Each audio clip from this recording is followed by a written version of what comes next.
My name is Claire, I'm 31, and I stood in the back of my parents' anniversary photo. I thought maybe, just maybe this time they'd ask me to come closer. But they didn't. They didn't even look my way. Mom waved the photographer to crop tighter so I'd be out of frame. But what happened after that frame was captured. No one was ready for. They were already gathered on the lawn when I arrived, dressed in pastel tones and smiles that felt rehearsed. My mother, Margaret, stood near the flower arch holding a glass of champagne as she gestured to guests with that effortless charm she reserved for outsiders. Dad Richard leaned in to speak with the photographer, pointing at different family pairings as if arranging props in a staged play. I stayed by the sidewalk for a moment, adjusting the hem of my dress. It wasn't too formal, but it was enough. I had second-guessed it 3 times before finally stepping out of the car. I wasn't late. I wasn't early. I just wasn't expected.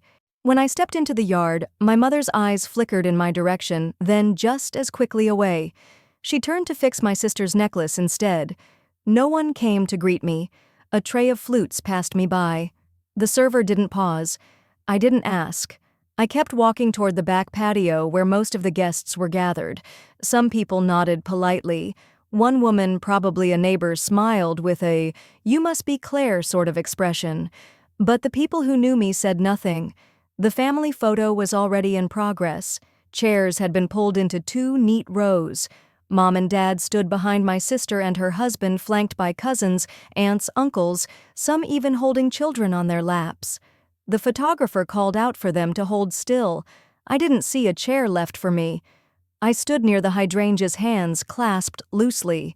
No one turned to wave me over. Dad caught my eye for a moment, but his glance moved past me like I was someone else's guest. Then I heard her voice, Mom's, clipped and clear, directed at the photographer. "Let's not complicate the frame," she said. "This is just the immediate family." The word just hung in the air like a dropped plate. A cousin whispered something behind a hand. Someone else chuckled. The photographer adjusted his lens, unfazed. I took a breath. Shallow quiet. I didn't walk forward. I didn't protest. I didn't ask. Where should I stand? Instead, I stepped back 3 paces, aligned myself just behind a cluster of taller cousins, and smiled. Not the wide, glowing smile of someone included, but the kind you give when you've already accepted the part you're expected to play and chosen not to apologize for being seen. The camera clicked. No one looked at me, but I looked at them. Later, when people moved toward the buffet, I walked past the photo table inside the house. Silver frames held pictures from over the years: birthdays, anniversaries, holidays. I wasn't in most of them. In the ones I had been cropped. Literally. A shoulder, half a face, a shadow behind a cake. That had started long before today. I knew that now. Outside, laughter erupted.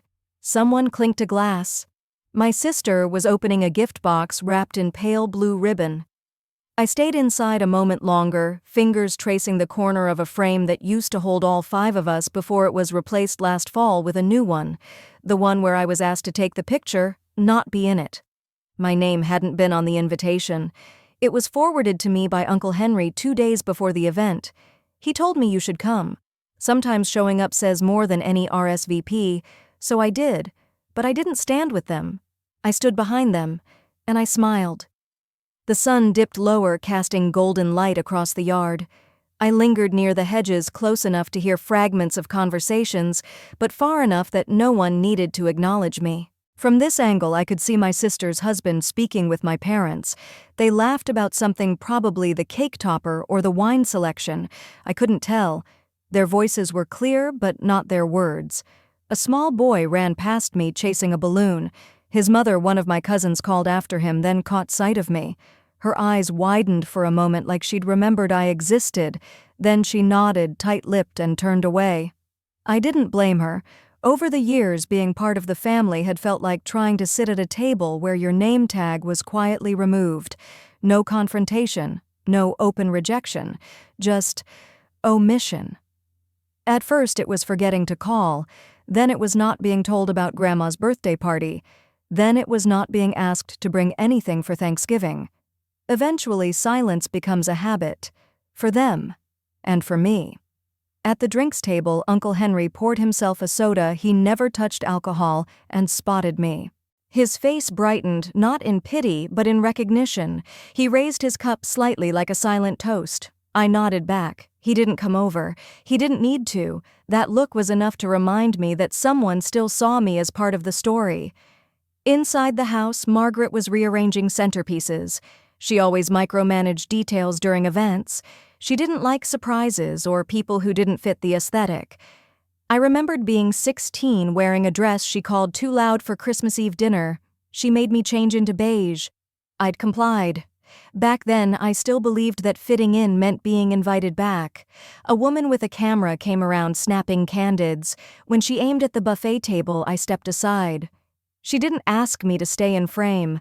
I didn't offer. My sister Paige looked radiant in her coral dress. She had always been the one everyone naturally gravitated toward. Her laughter was effortless, her hugs just tight enough, her timing always perfect. She was the daughter my mother described as graceful under pressure. I was introspective, a word people use when they don't want to say distant. Margaret joined Paige near the fireplace and fussed with a loose strand of hair. There, she said loud enough for the guests to hear, "You're picture perfect." Someone snapped a photo, then someone else. I watched from the doorway. No one noticed me. Until Uncle Henry passed by and murmured, "Still here, huh?" "I am," I said. My voice was low, calm, like I wasn't expecting anything, because I wasn't. He looked toward the family room where everyone was now gathering for another round of pictures. "You staying for the toast? I think I'll watch from here." Henry nodded, then added with a half smile, "Sometimes the ones on the edge see more than those in the center." It wasn't meant to comfort. It was just a fact. Outside, the photographer asked for immediate family only again. Margaret called out names. Mine wasn't one of them. Richard stood beside her, hands behind his back, eyes scanning the group. They didn't mention me. They didn't ask me to step in. And I didn't step forward. I remained by the edge of the house, just outside the reach of the lens, and when the shutter clicked again, I smiled. The final set of photos wrapped up with applause. Paige did a little twirl in her heels and bowed playfully. Everyone laughed. Someone handed her a flute of champagne. The whole room glowed like a Hallmark postcard, warm, polished, complete. I leaned quietly against the archway, half in the light, half out of it. Margaret raised her glass. "To family," she said. "To family," the crowd echoed. I didn't lift a glass. I hadn't been offered one. From the hallway, I spotted a picture on the wall, an old family portrait. Paige was in front, wearing her medal from middle school gymnastics. Richard had his hand on her shoulder. Margaret stood tall, proud.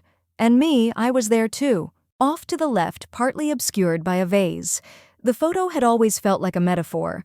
I'd once asked why they didn't retake it without the vase. Margaret had said, "It's fine the way it is."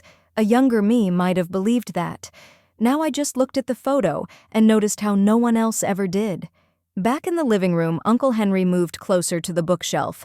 He was pretending to examine a framed certificate, but his eyes kept flicking toward me. Not with worry, with awareness, like he knew what I was doing, what I wasn't doing. I wasn't pushing my way in. I wasn't asking for inclusion. I was watching, listening, letting them write the story they wanted without me in it. And still I stood there. Stillness can be louder than any outburst. Paige began opening gifts. Each one came with a gasp, "You shouldn't have a hug." Then came the large flat box from Richard and Margaret. "For your new home," Margaret said, glowing. Paige peeled the paper away, revealing a custom-framed print of a family photo collage. The room applauded. I spotted it instantly. I wasn't in any of them. Not one. I felt nothing sharp, no sting, no sudden swell of heat. Just a quiet click inside, like a lock turning. Uncle Henry looked at me then. He had noticed too. I didn't speak. I didn't move. But I knew this moment, this absence, was no longer just silence. It was a statement. Outside, dusk had deepened. The porch lights flickered on. Someone called out for another toast. I stepped back from the doorway and let the laughter continue without me. As I turned toward the hallway, the sound of another camera shutter echoed behind me, and I smiled again. The dining room was set like a page from a lifestyle magazine. White linen, gold-rimmed plates, candlesticks flickering with soft orange light. The centerpiece was an elaborate arrangement of cream roses and pine cones, Margaret's seasonal touch. She prided herself on elegance without excess. Every detail was curated. Except me. I wasn't assigned a seat, not officially. There were name cards at each setting: Paige, Richard, Margaret, Uncle Henry, Cousin Lily, Aunt Marie, and several others I barely knew. I hovered near the sideboard, feigning interest in the cranberry relish. Claire Margaret said, her voice light but firm, "Would you mind helping in the kitchen for a bit? We're short a hand." I nodded. Of course, that was my place. Useful, invisible. In the kitchen, I folded napkins while Paige reheated the ham. She didn't speak to me until she needed help with the serving spoons. Her tone was clipped, efficient. "Thanks," she mumbled. "Can you bring these out?" I carried the tray into the dining room and stood awkwardly. There was still no chair for me. Uncle Henry noticed. "Where's Claire sitting?" he asked, his brow creasing. Margaret waved him off. "Oh, she's fine. She likes to stay busy. I'll pull up another chair," he offered, already moving. "No need," Margaret cut in. "Really, she's not staying long." I smiled more for him than anyone else. "It's okay. I'll eat later." Uncle Henry looked at me for a second longer than necessary. He didn't argue, but he didn't sit comfortably either. Dinner began with toasts. Richard raised his glass first. To Paige for her new job, marketing director by 30. We couldn't be prouder. Applause followed. Paige smiled like she'd won an Emmy. Margaret chimed in next. And to Richard for securing the promotion. "We're all riding high this year." More clinking glasses, more smiles. I stood at the entry to the kitchen, hands clasped. No one toasted me. Of course not. I hadn't given them a reason. I was the quiet one. The artist, the dreamer, the sensitive child. What they meant was the disappointment. Lily asked Paige about her honeymoon plans. Marie bragged about her son's law school acceptances. Everyone had something to add. I collected empty dishes and refilled wine glasses. Once I accidentally bumped into Paige's chair. She flinched dramatically. "Claire, watch it." "Sorry." Richard laughed. "She's always been clumsy," Paige added. "At least she's consistent." No one else laughed. But no one defended me either. Uncle Henry cleared his throat.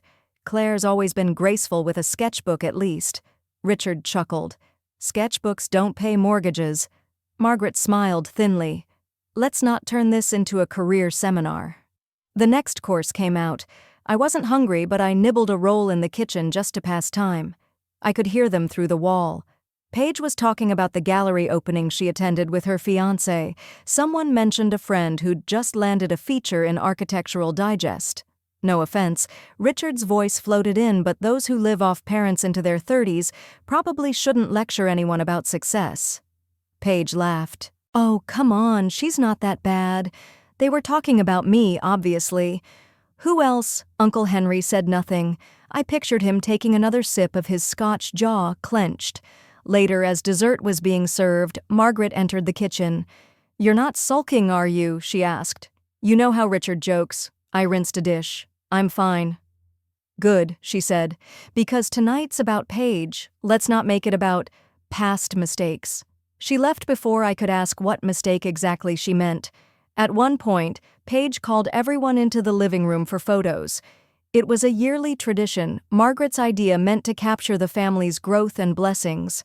I stayed behind collecting plates. Claire Margaret's voice rang out, sweet as syrup but sharp underneath. "Come join the photo, won't you?" It sounded like a trap. But I wiped my hands and followed the sound of laughter into the living room. Everyone had already taken their spots. The fireplace was lit behind them, casting a golden glow. Richard stood in the center with Paige. Margaret was perched on the armrest like a queen surveying her court. Uncle Henry stood off to the side, half-shadowed. There was no space left. I hovered near the end, uncertain. Paige turned to me. "Can you take the photo?" The camera was already in her hand, pointed at me. I hesitated. "Actually," Richard said, "maybe she can squeeze in, just stand behind us." Margaret made a face. "Do we really need to clutter the shot? It's a family photo," Uncle Henry said softly. Margaret sighed. "Fine. Just stand behind us, Claire. But smile, okay?" I walked slowly behind them. There was barely room. I stood just to the left out of frame. I knew it. Margaret knew it. "Move in a bit," Uncle Henry said, shifting to make space. Margaret didn't budge. Neither did Paige. The camera clicked. Once. Twice. Margaret checked the screen. "Let's take another without Claire, just in case." No one said a word. I smiled. Wide enough to crease my eyes even if no one looked at me. After the pictures, people began to drift. Coffee was served, leftover turkey packed. Margaret handed out little foil-wrapped tins to everyone labeled organized ribboned. She handed me one too, almost reluctantly. "It's mostly salad," she said. "The good stuff's gone." I nodded. Richard handed Paige a small envelope. "Your bonus," he said with a wink. She opened it and gasped. "Dad. Seriously? Don't spend it all in one place." Margaret handed her a wrapped box. "And from me, open it tonight." I stood nearby holding my tin of salad. Margaret turned to me. "Oh, Claire, did you need help calling a cab?" "I drove," I said. "Oh, right." Uncle Henry appeared beside me. "I parked right behind you," he said. "Let me walk you out." Outside, the air was cold and quiet. My breath fogged in front of me. "You okay?" he asked. I nodded. "Used to it." He paused. "You shouldn't have to be." I opened my car door. "They don't mean harm. They just don't see me." He looked back toward the house. "They will." I didn't ask what he meant. I just got in, buckled up, and waited for him to step aside. Before he did, he added, "You've got something coming. Just hold your line, Claire." I drove off. In the rearview mirror, he stood still, one hand in his coat pocket, the other slightly raised. At home, I sat in silence. I didn't cry. That wasn't my style. Instead, I opened my sketchbook and flipped to a blank page.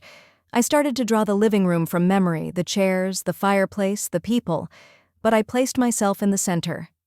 Smiling. The following morning, my phone buzzed with a message from Paige. "Mom says don't post anything from last night. She doesn't want clutter online." Clutter, that word again. I hadn't taken any photos. I didn't reply.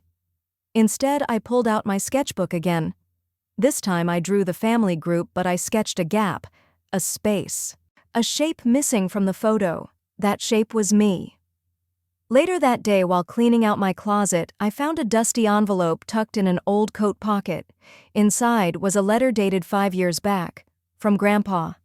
He had passed the following spring. The letter must have slipped from another envelope and remained there forgotten. The handwriting was firm, neat. "Claire, if you're reading this, it means time has passed. I may not have said it enough, but I saw you. I saw the way you stayed quiet when others pushed forward. I saw the way you handled pain without turning bitter. There's a reason I asked Henry to hold certain papers until you were ready. You'll know when it's time. Love, Grandpa." My hands trembled as I refolded the letter. "What papers?" I called Uncle Henry. His voice was calm. "You found it then?" "I did." "Then it's time." We agreed to meet that Sunday back at the house, Margaret's home, the place where so much had passed in silence. It was Richard's birthday. A perfect excuse. Family would gather again. Paige would be there, of course. When I arrived, the energy was different. Richard was holding court in the kitchen, Margaret rearranging the gift table. I brought nothing. Margaret gave me a quick look. "Oh, Claire, didn't expect you today." I smiled. "Uncle Henry invited me." "He's sentimental lately," she muttered. Uncle Henry stood in the corner, a leather portfolio in his hand. Margaret noticed. "What's that? Just some old papers," he said. Paige breezed in wearing red. "Claire, you okay? You look taller." I simply nodded. When the family gathered in the living room again, Uncle Henry cleared his throat. "I was asked to share this," he said, unfolding the letter on top. "It's from Dad. He wanted Claire to have it." Margaret stiffened. "Why now?" "Because she found the other letter," he replied. "And because it's time." Everyone quieted. The fireplace crackled. Somewhere in the kitchen, a spoon dropped. I didn't speak. I didn't need to. Uncle Henry continued, "There's a trust, a creative fund. Grandpa wanted Claire to use it as she saw fit, to build something, to leave something." Richard blinked. What kind of fund? 6 figures, Henry said calmly. Not millions, but enough. Margaret's lips tightened. Paige looked down, and he wanted her to know Henry finished that he saw her when others didn't. I sat still. I didn't smile. I just breathed. The silence that followed was louder than any applause. The room remained silent long after Uncle Henry finished reading. The air felt heavier, as though everyone was holding in a breath they didn't know they'd taken. I didn't look at Margaret or Richard. I didn't need to. From the corner of my eye, I saw Paige shifting uncomfortably, her eyes flicking from Henry to me to the floor. Uncle Henry closed the folder and handed it to me without a word. I took it gently, almost reverently, as if it were something fragile, like the kind of love that doesn't shout but stays. Margaret cleared her throat, forcing a smile. Well, that was unexpected. Richard sipped his coffee, suddenly very interested in the mug. I stood up. The shift in the room was subtle but palpable. Heads turned, movements paused. Even the dog stopped wagging its tail. "I'll get going," I said softly. Margaret blinked. "But dinner, I wasn't invited," I replied. "It's fine." Uncle Henry moved beside me, hand resting briefly on my shoulder. His presence said what words couldn't. As I walked past the hallway wall lined with family photos, I paused at the one we took last Thanksgiving. I remembered that day vividly, how I'd offered to take the picture so I wouldn't have to be in it. No one objected. No one insisted otherwise. It was easier that way for them. But today I pulled out a small printed version of that same photo from my coat pocket. This one had been edited, subtly. I had added myself in, standing at the edge, smiling, just as I had the night they said I didn't belong. I reached up and quietly slid the photo behind the glass frame, replacing the old one. No one noticed at first. Then Paige walked by. Her eyes fell on the photo. She froze. "That's not the original," she whispered. I met her gaze and smiled. "It is now." Behind her, Margaret approached. "Claire, what are you doing?" "I'm not erasing anything," I replied, "just including what should have always been there." I stepped back. The photo wasn't centered anymore. My image was slightly off balance near the frame's edge, but it was present. It existed. I existed. Margaret opened her mouth but said nothing. The hallway grew quiet. I didn't wait for approval. Outside, the air was crisp, the sky deepening to dusk. I walked to my car, slowly hearing the door open behind me, then stop. No one followed. Just before getting in, I looked back at the house at the window where the hallway light glowed warm. And I thought they'll see it again and again. Every time they pass that frame, they'll see me. Silent, smiling, still there. The drive home was quiet, the kind of quiet that lets your thoughts unfold without rush or fear. I didn't turn on the radio. I didn't call anyone. The city lights blurred through the windshield, glowing soft in the winter air. My fingers rested on the folder Uncle Henry gave me. Inside, the documents didn't just hold assets, they held acknowledgement. That was what lingered. The next day, I received a text from Paige. "I saw the photo again this morning. It made me think." No emojis, no follow-up. But something had cracked. That afternoon, I visited a small print shop. I had another version of the photo made. This one framed, properly balanced, restored, not altered, but whole. I didn't plan to send it. I just needed to see it done right once. 2 days later, I got an invitation. A late one. Margaret had messaged, "We're having a small gathering Sunday. Nothing formal. You're welcome to come." No apology, no warmth, but space had been made. I didn't reply right away. I let the message sit like a wound left open long enough to scar but not infect. Sunday came. I arrived right on time. The house was already buzzing. Laughter floated out from the living room. The same wreath from Christmas was still on the door, its red ribbon faded, slightly frayed at the edge. Inside, people milled about cups of cider, in hand voices rising and falling in overlapping rhythms. When I stepped in, Margaret glanced up and stiffened just a little. Richard looked over his shoulder, offered a nod, nothing more. No one rushed to greet me. That was okay. I spotted Paige in the kitchen fussing with trays of cookies. She caught my eye and walked over, awkward but sincere. "Hey, I'm glad you came," she said. "Thanks," I replied. "I wasn't sure." She hesitated. "Mom didn't expect you'd say yes." She invited me, I said, even if she didn't mean to. Paige looked down. I saw the new frame on your wall. You noticed I notice more now. Her voice had softened, stripped of the sharpness it once carried. I didn't respond, but I didn't look away either. Later during the casual meal, everyone gathered in the dining room. Margaret was pouring tea.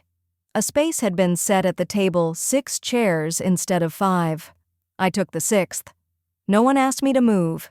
I ate quietly, listening to the same rhythms of conversation I used to hear through walls.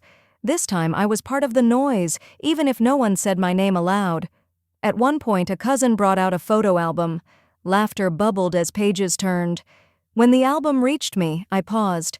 There was the picture again, the one I'd replaced.